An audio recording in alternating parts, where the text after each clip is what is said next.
Hello Dogo fam, it's Nicole from Dogo Argentino USA, and in today's video we are going to talk about protein allergies and a rotational diet. What it is, why it's important to understand, if you can prevent it, when does it appear, what the dog will look like, and more. And if you haven't been here before and you enjoy the content, please give me the chance to grow. Like, comment, share, subscribe. That's the only way that the YouTube algorithm will show my content to interested people.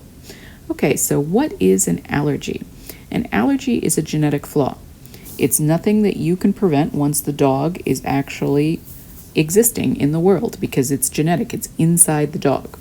Why is it important to understand allergies? Because if you don't understand what you're looking for, you're going to apply things that are either not helpful or they're harmful, and you want your dog to live the best quality of life.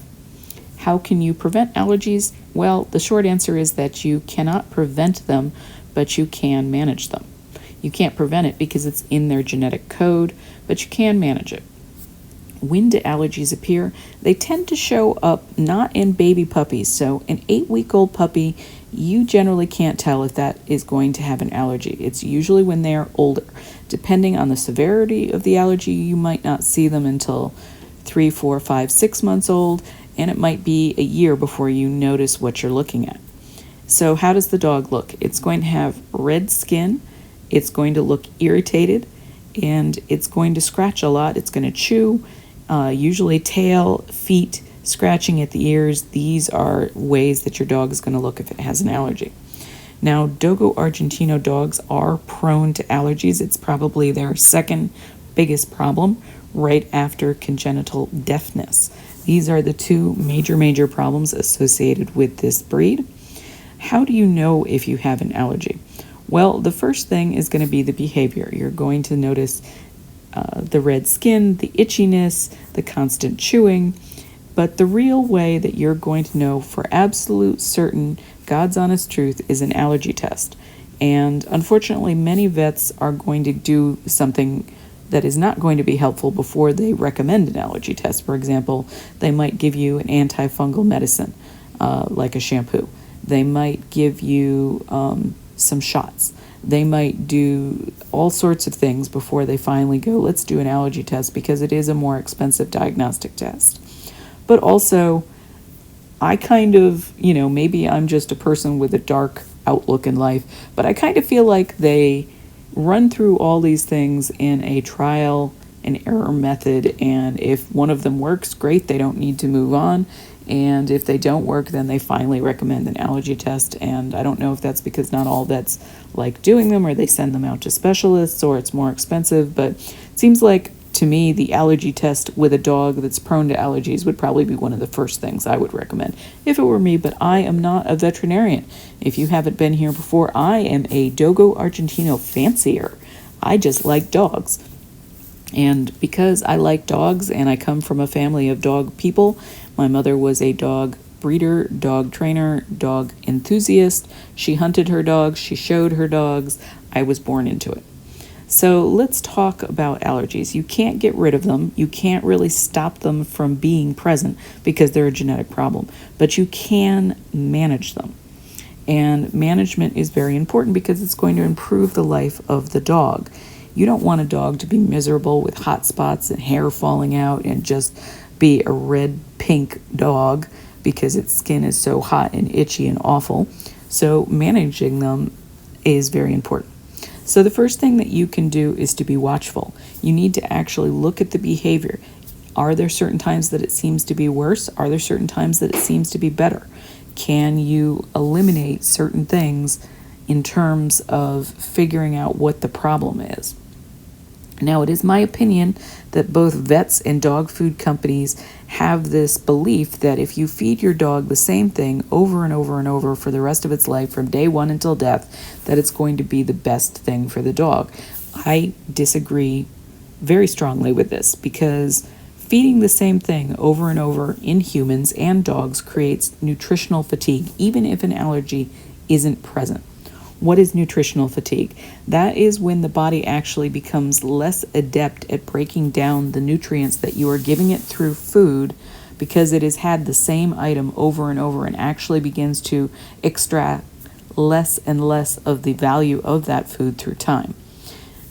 So I think that one of the top ways that you can deal with protein allergy, which is probably the second largest allergy behind grain allergy in the Dogo Argentino, is through a rotational diet. And what exactly is a rotational diet? A rotational diet means that you are purposely feeding different things in rotation so that you don't have a concentration of any one component, which can cause nutritional fatigue.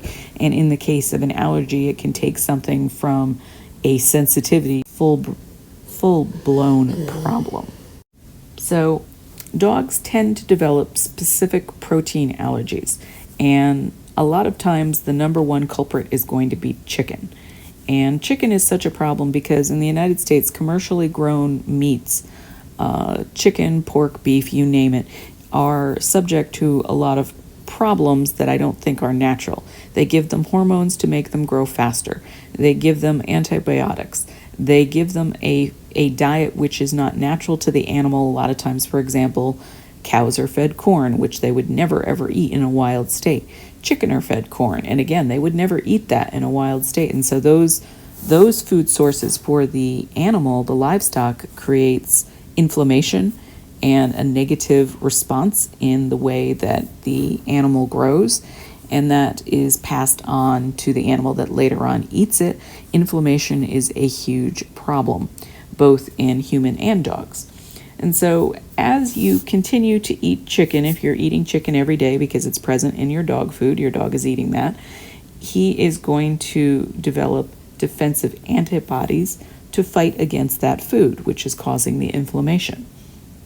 And so doing a rotational diet, much the way we eat different things through time, is really the best thing you can do for your pet because it's the most natural thing. Yes, dogs to a certain degree are going to eat what is present in their environment in a wild state. So if you had a wolf, it's going to eat what's available. And if that was mice and rabbits and deer, then mice, rabbit, and deer would be in rotation. And so I think that having a rotational diet better reflects what a dog would eat in its natural state. And the closer you get to what the dog would consume in the natural state, in my opinion, the less likely you are to develop really severe allergies in terms of having a problem with them. They may still be genetically present, but they aren't going to manifest. And so I think that a lot of the problem is that many people feed dry food. Dry food is the least high quality nutrition you can offer a dog, unfortunately, because it's the farthest away from what it would eat in the wild. Dry food is like hardtack or a dry biscuit. It's just not something that a dog would ever eat given a choice. If you put a steak on the floor and you put a lamb chop on the floor and you put a chicken leg on the floor and then you put a bowl of dry kibble on the floor, I really don't think that most dogs are going to pick the kibble. Why? Because it's not natural. It's not natural to them to eat. And so although it is beneficial to vets and dog food companies, they have a financial gain in a dog not being cured or not being well, to be honest. A lot of times vets will suggest a particular kibble. Why? Because they sell it and they have a financial stake in your dog eating it. Or if your dog's problem does not get cured, they have a financial stake in continually seeing that patient. Now, I'm not saying they're doing it on a conscious level, but I assume that there is a monetary gain to be had if you're giving a dog shots all the time, if you're giving them special shampoos, if you're recommending veterinary diets. The dog food company benefits, the medicine company benefits, or the pharmaceutical company, And so they don't have a stake in your dog being healthy, in my opinion. If your dog is healthy, you don't go to the vet. If your dog is healthy, maybe that means you're not getting an allergy shot that is extremely expensive. If your dog is healthy, you're not having those problems and therefore you're not feeding into what they need. Now, if you are concerned about switching your dog's food because of vomiting and diarrhea, let me put your mind at ease. Even if those problems happen, to be honest, they are less harmful than developing a food-based allergy. So I would much rather a dog have, as an example, a loose stool than nutritional fatigue and inflammation based on feeding something that the dog is allergic to. Now, I think a rotational diet should contain at least 3 sources of protein.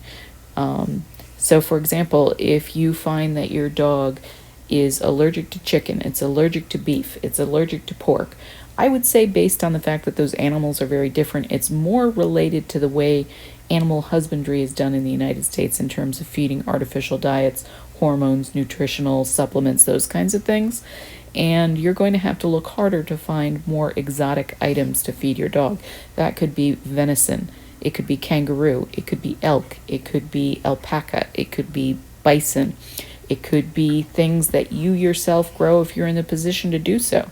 You might find if you raise rabbits personally, commercially raised rabbit is a problem, and rabbit that you personally raise because you're not going to shoot it full of antibiotics and hormones, the dog might not have any reaction to. So do bear in mind that you may find that true farm-raised natural food sources, which come from places like sometimes the Amish or the Mennonite or a more traditional society that doesn't believe in using false things like hormones to make the animal grow more than it would ordinarily, you might find that those protein sources are not a problem.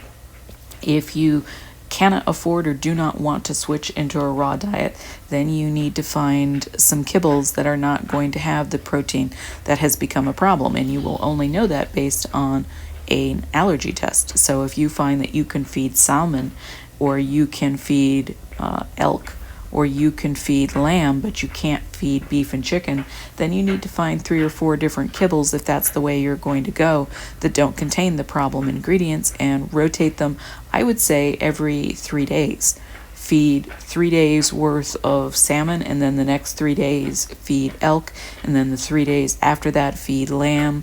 And by having that rotational protein diet for that dog that has allergies, you're going to have less of an irritating reaction because they're not getting a buildup of the problem. So that would be my recommendation for you if you find that you have protein allergies. Hopefully you found this insightful, interesting, and helpful. If you did, please don't hesitate to give me a like, a share, a comment. And as always, I hope you have a Dogo-tastic day. Thanks, guys.